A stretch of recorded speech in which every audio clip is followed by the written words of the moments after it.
These people are already doing whatever they are doing. They want a way out. They need help. They have no way out. So initiatives like this are essential. These counselors, youth, not only on the phone, youth placed in these Islamic centers, maybe a center like this, imagine this building, at the back you have that office, a similar office in which a youth sits. One brother can occupy the place, one sister can occupy the place, who has been trained in counseling our youth who have problems. These people want to come back. These people don't like the lives they are living, but they don't have a way out. Just take the scenario. A person who lives this kind of life is submerged himself in the moral ills of the society. Let's not kid ourselves once again. We all know the Iraqi community, the Lebanese community, the Khoja community, the Pakistani community, everyone knows each other in one way or another. This youth walks in, everyone knows what he's been up to. How will we look at him?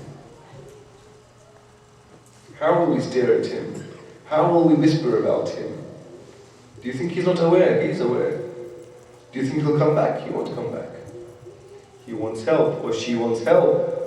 So we need, in the Islamic center, remember the mosque which we have here, or the Islamic centers, is a rahmah from Allah subhanahu wa ta'ala that in this society, in a Western society, we have a point whereby we can centralize our religious activities.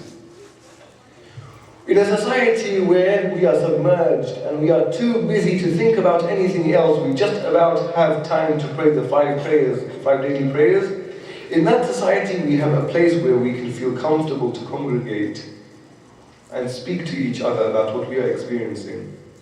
Imagine in this Islamic center we have a youth, 25-year-old person, 20-year-old person, 22-year-old person.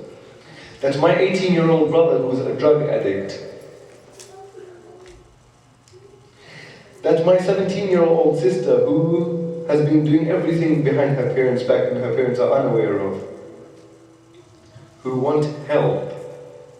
Imagine they can come to such a center, walk into that room in full confidentiality with a person who has been trained in counseling and relieve his or her heart of everything they have. And this person is trained to bring them back slowly to Islam. We have people there in London who are on the brink of suicide. We have people there in London who are involved in gang warfare. Muslim, Shia, our people.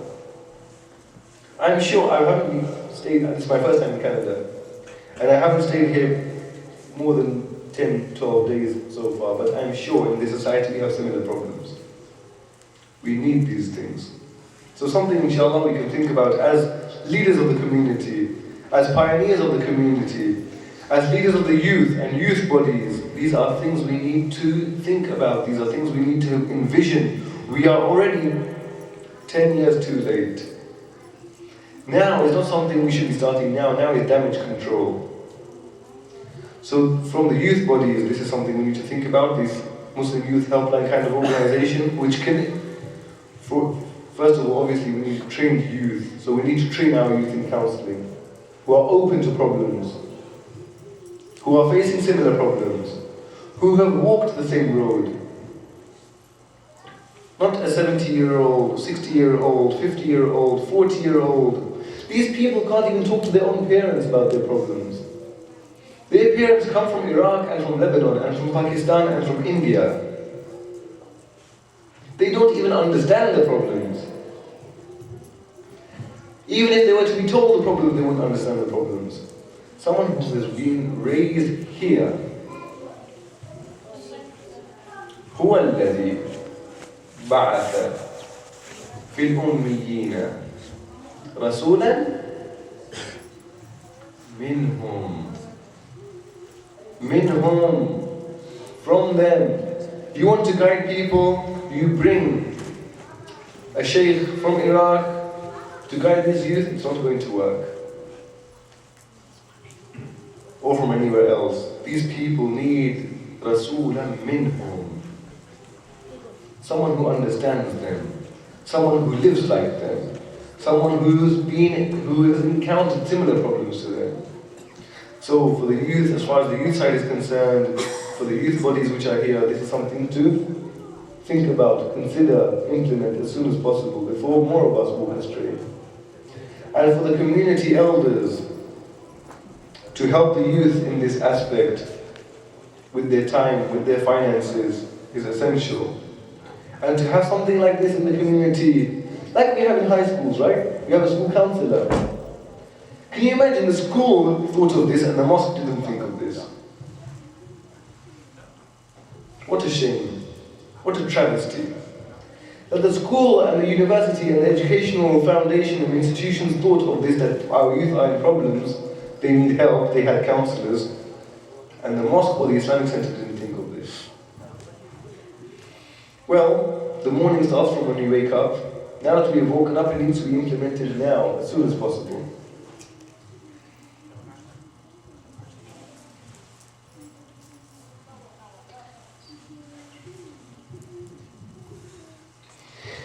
The correlation between eating less and spirituality, or food in general and spirituality. We have many ahadith, some of which we mentioned night before last, about decreasing the amount of food we fill in this vessel. This vessel we call the stomach.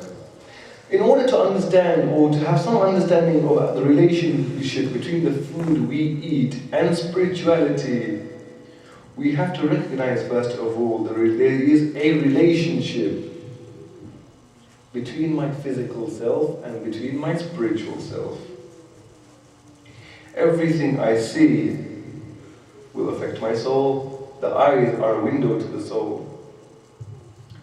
Everything I hear, the like. Imagine a house, a small hut, a small room, which has 5 doors to be used as entrances and exits. In the middle of the house is a candle lit.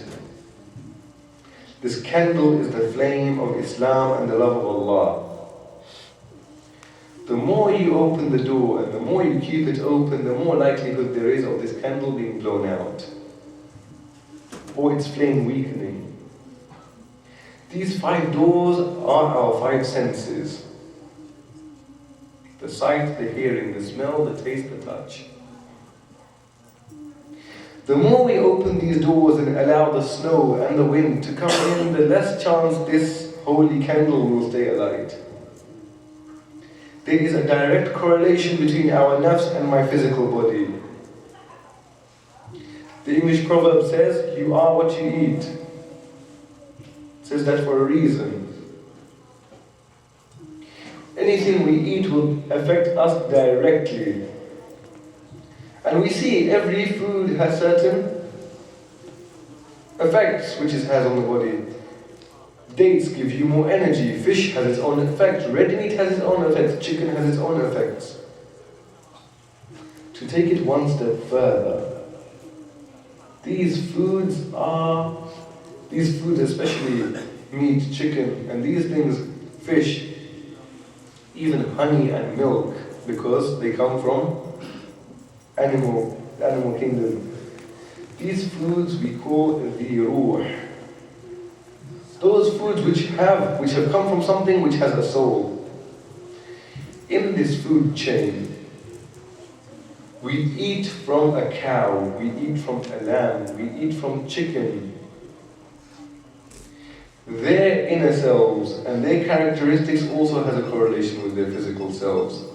When we eat this, I adopt some of those characteristics. Unavoidable. Which is why we have in the hadith, decrease this meat, this is increase this. And if we read the hadith properly, we have books compiled upon diet and how one should keep their diet. Everything which contains soul will affect the human body. So this is how will food affect the body, first of all. Furthermore, how will eating less and staying hungry affect the body? Again, eating less makes sure that less blood travels to your stomach for digestion and more of it stays up here. Which is why I find when I overeat,